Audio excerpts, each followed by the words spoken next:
RTX 50 series के साथ क्या क्या कांड हो रही है वो तो मैंने पिछले वीडियो में डिस्कस कर ही दिया है, पर RTX 50 सीरीज में जो चीज सबसे ज्यादा प्रॉब्लमेटिक है वो है कनेक्टर का जल जाना। जो पावर कनेक्टर है वो पिघल रही है और स्पेशली ये चीज हो रही है 5090s में। तो क्या 5080s एंड 5070 Ti's सेफ हैं? चलो बात करते हैं। सबसे बड़ा मुद्दा ये है कि ये पिघल क्यों रही है, इसमें क्या टेक्निकल डिफिकल्टी है, उस बारे में भी हम बात करेंगे। जो मेरा बिल्कुल पर्सनल एनालिसिस है, क्या सिचुएशन है, कार्ड को किस तरीके से डिजाइन किया गया, इस बारे में भी हम बात करेंगे। और उसके साथ अगर आपके भी ग्राफिक्स कार्ड में कोई प्रॉब्लम हुई है, ग्राफिक्स कार्ड की कनेक्टर पिघल गई है, तो क्या आपको वारंटी मिलेगा या फिर नहीं मिलेगा, इस बारे में भी बात करेंगे। और अगर वारंटी क्लेम करनी है तो कौन सी चीजें आपको ध्यान रखना पड़ेगा, इस बारे में भी बात करेंगे। रेडिट में इन्होंने सबसे पहले ये बात उठाई। अब इनके साथ जो ये प्रॉब्लम हुई है ये हुआ है because of third party cable. अब देखा जाए तो सभी PSU केबल्स थर्ड पार्टी होती हैं। थर्ड पार्टी केबल्स इसमें हम आते हैं, पर ये यूजर एरर नहीं है। रेडिट पोस्ट जो मैंने आपको दिखाया वो यूजर एक एंथुसियास्ट है, उनको पता है किस तरीके से एक ग्राफिक्स कार्ड की पावर कनेक्टर को प्लग इन करना चाहिए। 4090 एंड 5090 में respectively 12 volt high power connector and 12 volt 2x6 connector को यूज की जाती है। और अगर इन कनेक्टर्स को अंदर तक अच्छे से प्लग इन ना किया जाए तो because of bad conductivity and higher resistance वो कनेक्टर गर्म होकर पिघल जाती है। इनिशियली हाई एंड 40 सीरीज में H प्लस कनेक्टर को यूज की जाती थी। अब H प्लस कनेक्टर यानी कि 12 volt high power connector same ही है, और 50 सीरीज से ये बदल गया। यहाँ पर H plus plus connector use होती हैं सभी 50 सीरीज कार्ड्स में, और इसको कहा जाता है 12 वोल्ट 2x6 कनेक्टर। अब H प्लस कनेक्टर में डिफरेंट प्रॉब्लम्स आने लगे और कनेक्टर पिघलने लगे। इसके बाद 40 सीरीज के नए कार्ड्स आए जैसे कि सुपर कार्ड्स, इन सभी में H प्लस प्लस कनेक्टर को यूज किया जाने लगा। सुपर यानी कि 4080 सुपर, 4070 Ti सुपर वगैरह वगैरह।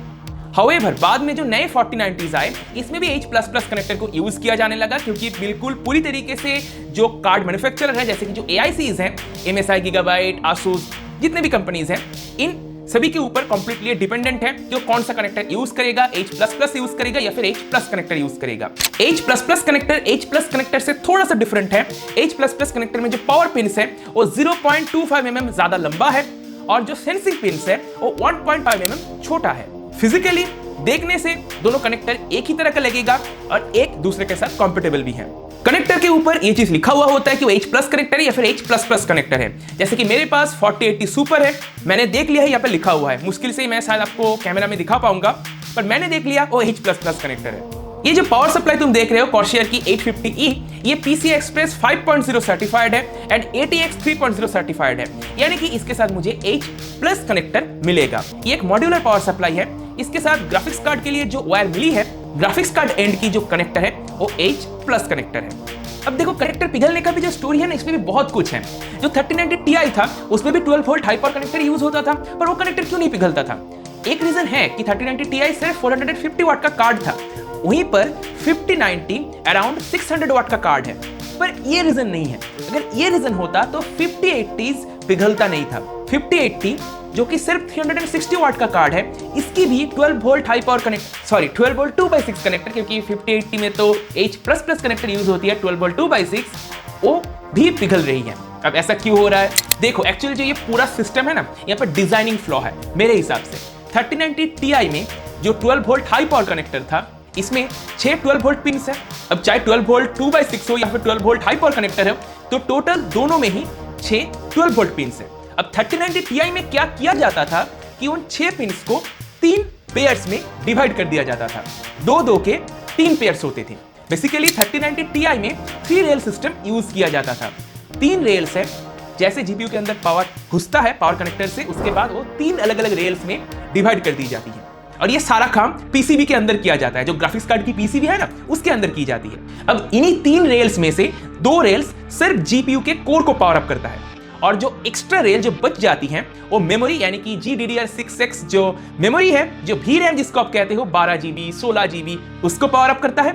और उसी के साथ जो ऑक्सिलरी सर्किटरी है जैसे कि PCI Express controller, NVENC encoder, PLL circuits, sensors etcetera etcetera, बहुत सारे पार्ट्स होते हैं एक ग्राफिक्स कार्ड के अंदर। फर्स्ट एंड सेकंड रेल में एंड सेकंड रेल में दोनों में ही 6 से लेके 8 VRMs हो सकती हैं, मतलब टोटल 12 से लेके 16 VRMs हो सकती हैं।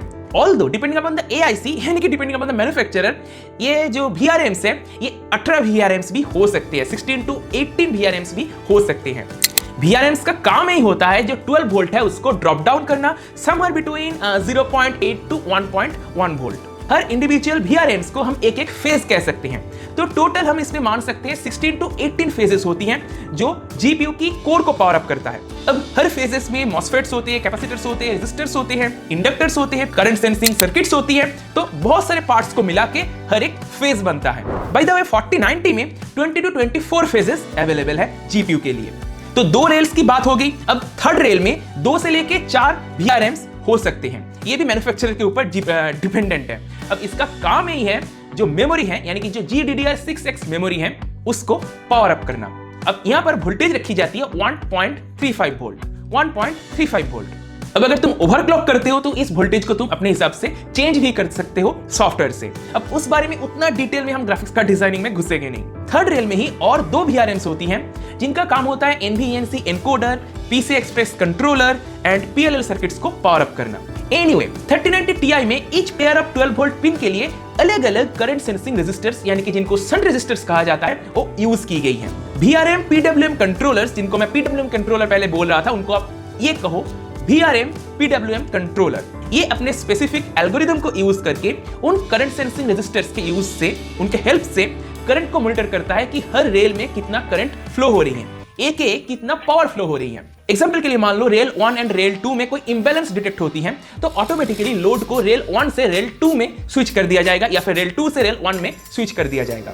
बेसिकली दोनों रेल्स को यहां पर सिमिलर रखनी है। दोनों रेल्स की जो पावर ड्रॉ है उनको सिमिलर रखने की कोशिश की जाती है। इसी को कहा जाता है एक्टिव लोड बैलेंसिंग। अब थर्ड रेल को मैं यहाँ पे इंक्लूड क्यों नहीं कर रहा हूं, ये शायद तुम पहले से ही समझ गए अगर अच्छे से वीडियो को देखा है तो, क्योंकि थर्ड रेल GPU के कोर को पावर अप नहीं करता है और GPU ही एक ग्राफिक्स कार्ड की सबसे ज्यादा पावर हंग्री कंपोनेंट होती है। 3090 Ti में जो GPU यूज की गई है शायद GA102350 करके GPU है, उसका पावर ड्रॉ है 300 से लेके 350 वाट। एग्जांपल लेते हैं, रेल 1 में 160 वाट की पावर ड्रॉ हो रही है और रेल 2 में 140 वाट की पावर ड्रॉ हो रही है और रेल 3 में 100 वाट की पावर ड्रॉ हो रही है। अगर किसी रेल में ज्यादा पावर ड्रॉ होती है तो जो PWM कंट्रोलर है वो मॉसफेट्स की PWM सिग्नल को या फिर यूं कह सकते हो ऑन टाइम को, मॉसफेट्स की ऑन टाइम को एक ड्यूटी साइकिल को एडजस्ट करता है और लोड को दूसरे रेल में ट्रांसफर कर देता है। अब ये चीज होता कैसे ये समझो। तो जो मैंने एग्जांपल लिया, रेल 1 में 160 वाट की लोड है, रेल 2 में 140 वाट की लोड है और रेल 3 में 100 वाट की लोड है। तो रेल 1 एंड रेल 2 GPU के साथ कनेक्टेड है। तो होगा क्या, रेल 1 में ज्यादा लोड है तो क्या किया जाएगा, रेल 1 की जितने भी मॉसफेट्स हैं इनकी ड्यूटी साइकिल को, सीधे शब्दों में समझते हैं, इनकी PWM सिग्नल की ऑन टाइम को कम किया जाएगा ताकि ये मॉसफेट्स कम पावर GPU तक भेजे। और जो रेल 2 है इसमें जितने भी VRMs हैं, इसमें जितने भी मॉसफेट्स हैं, इनकी PWM सिग्नल की ऑन टाइम को इंक्रीज किया जाएगा ताकि मॉसफेट ज्यादा पावर को GPU की तरफ भेजे। तो ऑटोमेटिकली क्या हो गया, लोड बैलेंसिंग। रेल 1 की लोड कम हो गई और रेल 2 की लोड बढ़ गई, तो दोनों रेल्स की जो लोड है वो बैलेंस हो जाएगी। अब रेल 3 ऑब्वियसली बैलेंस नहीं होगा क्योंकि रेल 3 कनेक्टेड है मेमोरी से एंड अदर सर्किटरी से, तो वो बैलेंस यहां पर नहीं होगा। तो यहां पर आपके मन में ये सवाल भी आ सकता है, अगर रेल 3 की लोड ज्यादा होगी तो क्या होगा? कुछ नहीं होगा। रेल 3 के साथ क्या कनेक्टेड है? मेमोरी GDDR6X जो VRAM है वो कनेक्टेड है।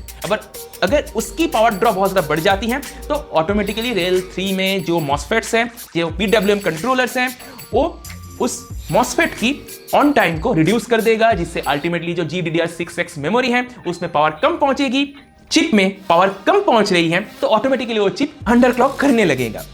एक सिचुएशन मान लो, रेल 1 एंड रेल 2 में पावर एडजस्ट करने के बाद भी बैलेंसिंग नहीं हो रही है, तब क्या होगा? कुछ नहीं, ऑटोमेटिकली GPU को अंडरक्लॉक किया जाएगा, GPU अंडरक्लॉक होने लगेगा और उससे पावर बैलेंस हो जाएगी, क्योंकि एक थ्रेशोल्ड सेट की गई है रेल 1 की भी, रेल 2 की भी एंड रेल 3 की भी।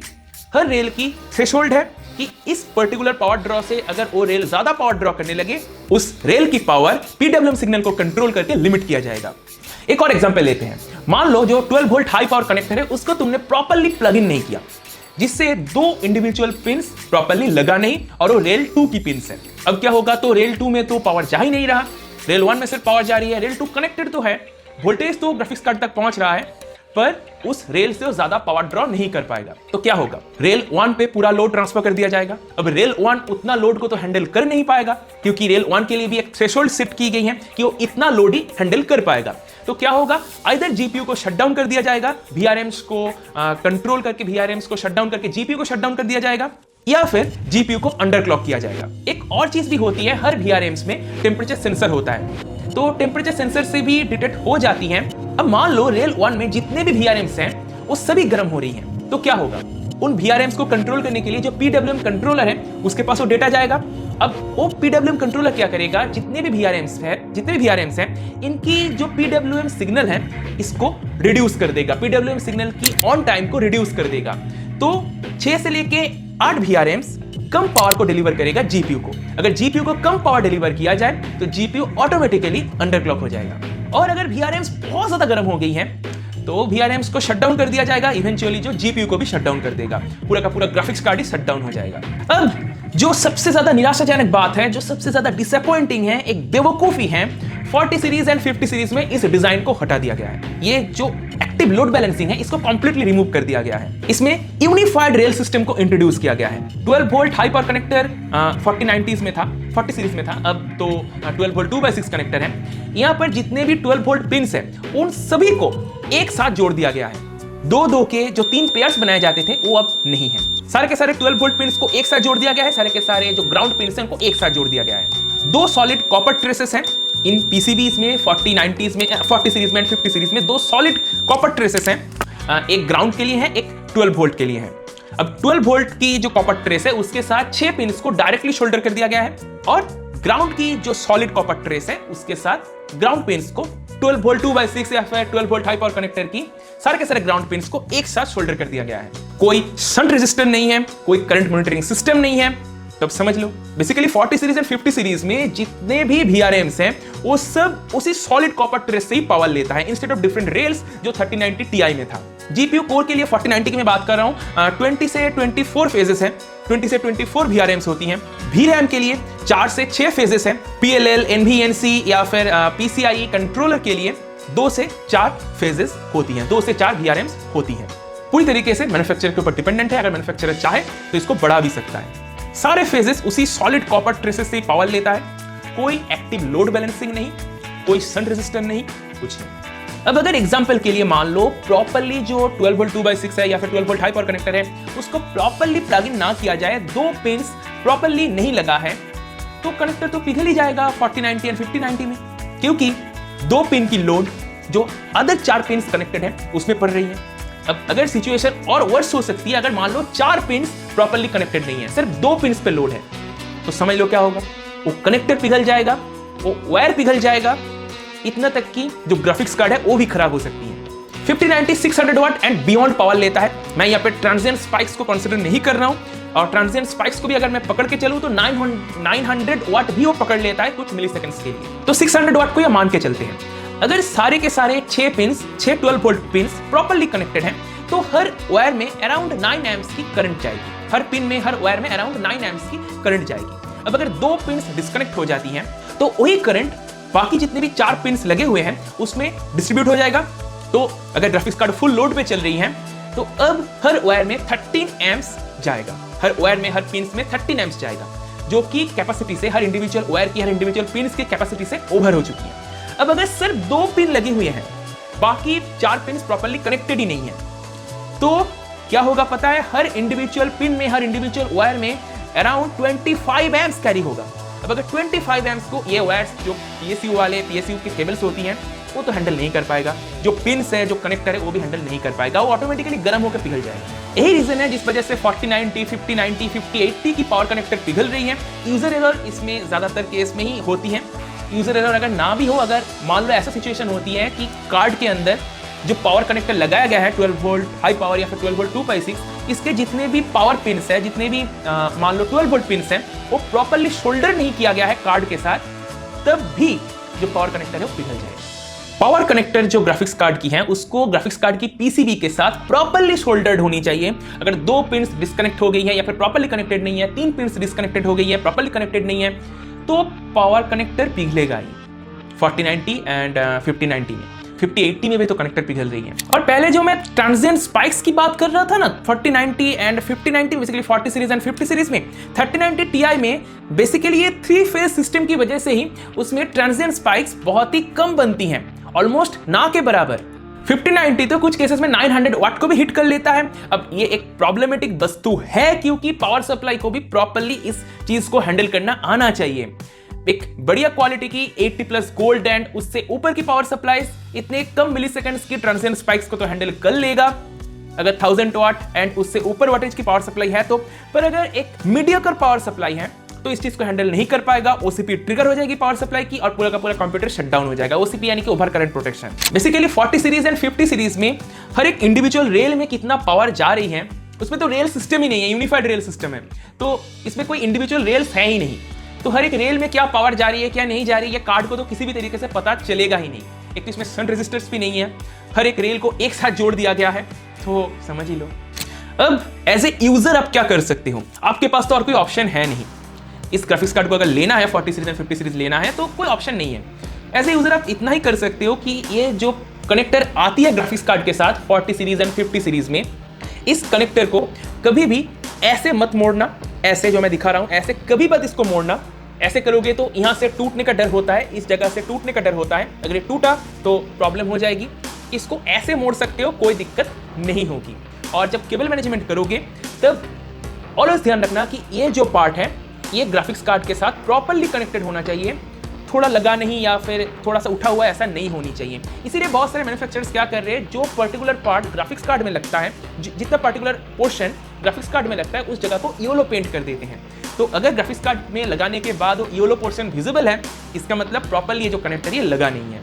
तो इस कनेक्टर को जब तुम लगाओगे, मैं बेसिकली ये जो कनेक्टर ये ग्राफिक्स कार्ड के साथ आता है, मैं पीएसयू वाले के साथ भी सेम ही चीज बता रहा हूं। जब भी ये कनेक्टर ग्राफिक्स कार्ड में लगाओगे अच्छे से प्रेशर देके लगाना, लगाने के बाद एक टिक करके साउंड आएगा, एक हल्का सा साउंड आएगा, उसको नोटिस करना।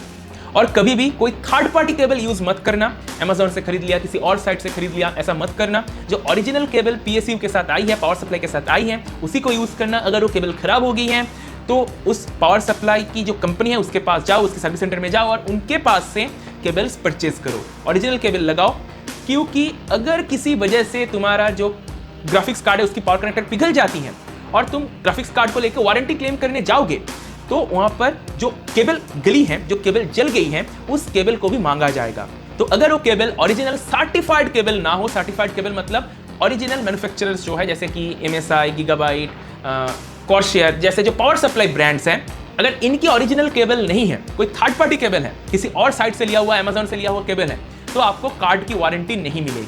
ओरिजिनल केबल होना चाहिए, ओरिजिनल सर्टिफाइड केबल होनी चाहिए, तभी आपको वारंटी मिलेगी। जब उस ग्राफिक्स कार्ड को तुम वारंटी में भेजोगे जिसका कनेक्टर पिघल गई है, उसके साथ जो पावर केबल है वो भी मांगा जाएगा।